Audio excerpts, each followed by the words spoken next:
નાથ સતાય છોકરીઓ ફરે છે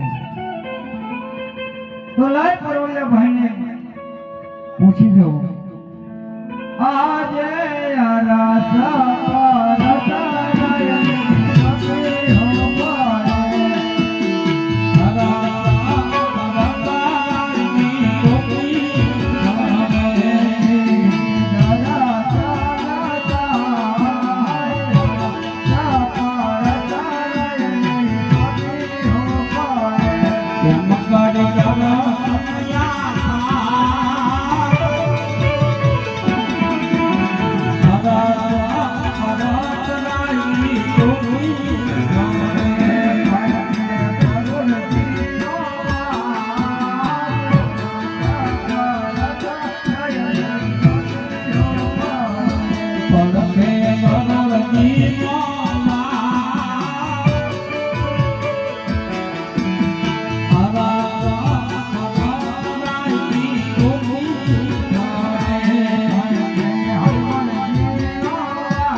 અને જો તમારે દર્શન કરવા હોય તો સવારના પોરમાં કરુણ બોલે તઈ આપણા દર્શન થાય છે.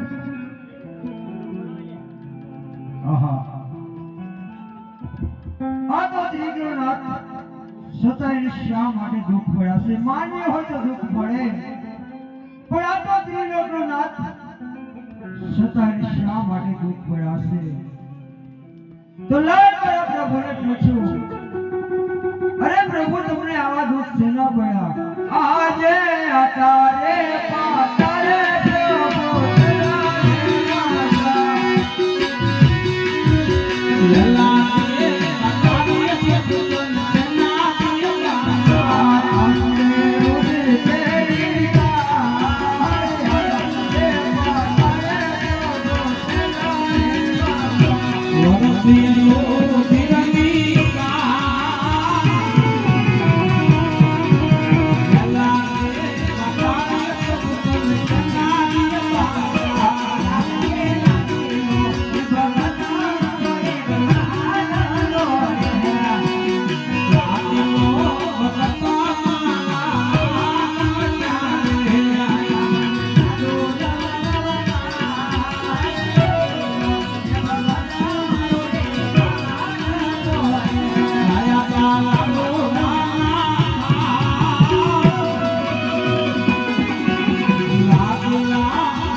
આવવાનું કોઈ કારણ ભક્તરાજ? હા પ્રભુ, આપ તો અંતર જાણી છો અને મને શા માટે પૂછી રહ્યા છો પ્રભુ? આપ છતાં જાણો છો છતાં મને શા માટે પૂછી રહ્યા છો પ્રભુ? અરે ભક્તરાજ, હું તમારા મુખે સાંભળવા માંગુ છું.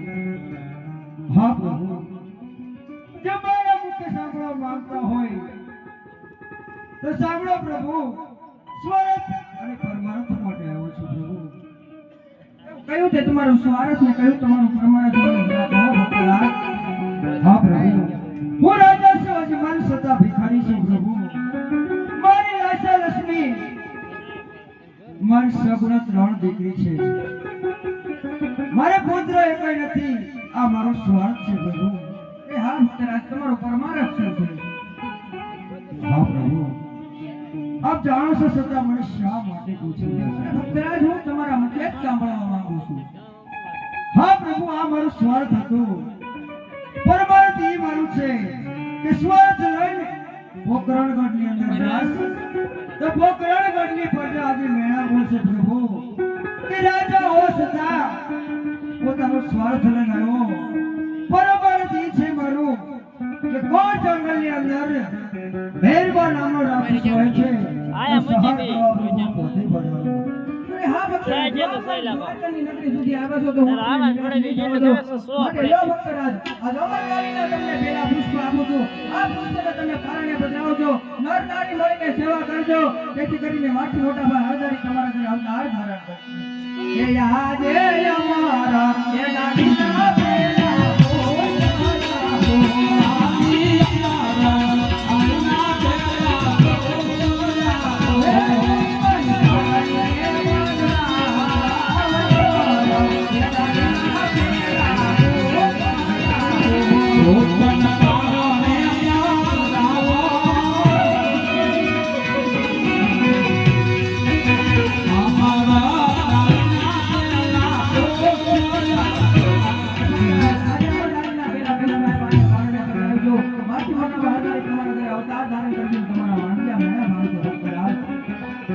પ્રભુ આજે મારું સ્વાર્થ કર્યું છે પ્રભુ. અરે હા રાજમલ, તમે તો મારી માંગણી કરી છે, આ દ્વારકા નાથની માંગણી કરી છે, પણ એ પહેલા તમારે મને એક સત્ય વચન દેવું પડશે ભક્તરાજ, સત્ય વચન દેવું પડશે. અરે પ્રભુ, આ મારો વચન છે પ્રભુ. અરે જોજો ભક્તરાજ, વચન લઈને ફરી તો નહીં જાવ ને. અરે પ્રભુ, વચન દેતા રઘુકુળ રીતિ સદા ચલી આવી, પ્રાણ જાય પણ વચન ન જાય. વચનની મારી પાસે છે, જ્યારે મારી 54 વર્ષની ઉંમર થાય ભક્તરાજ, ત્યારે તમારે મને હસતા મુખે સમાધિ લેવાની વિદાય દેવી પડશે ભક્તરાજ. બહુ સારું પ્રભુ. એ આજે રતના એ કટોરો વિના દેખીયો ના રતના તો વિના દેખીયો ના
સેવા કરજો, એથી કરીને હું તમારા ઘરે અવતાર ધારણ કરીશ અને ભેરબા નામના રાક્ષસનો હું સંહાર કરીશ. હા પ્રભુ, તમે પુષ્પો આપ્યા,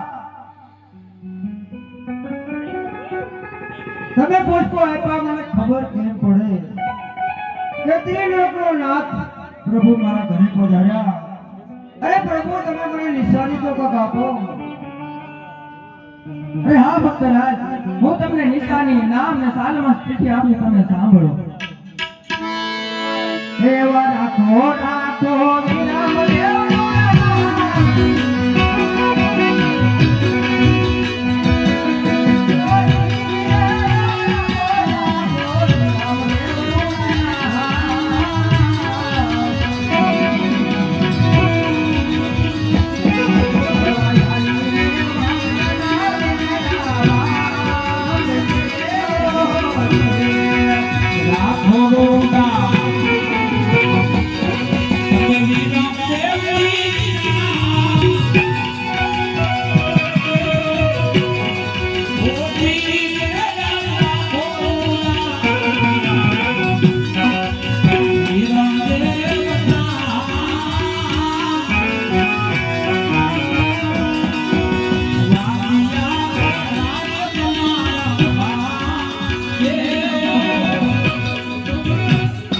ભક્તરાજ, જે અમરનાથના પહેલા પુષ્પ આપ્યા એના નામ તમે વિરમદેવ રાખજો, ને જે અમરનાથના બીજા પુષ્પ આપ્યા એટલે કે મારું નામ એવું રાખજો કે કોઈ દુખ્યો મારું નામ લે, જો નામ લેતા જ દુઃખ ભાંગીને ભૂકો થઈ જાય.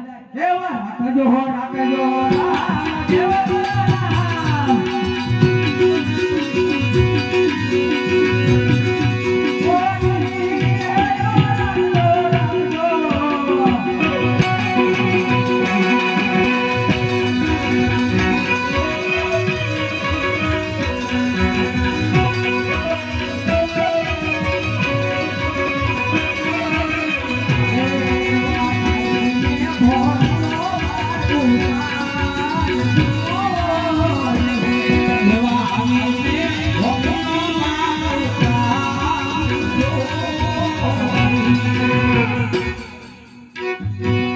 તમને નામ આપ્યું અને હું મારી આવવાની સાલમાં સ્થિતિ આપું. ચિઠ્ઠી આપો.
Thank you.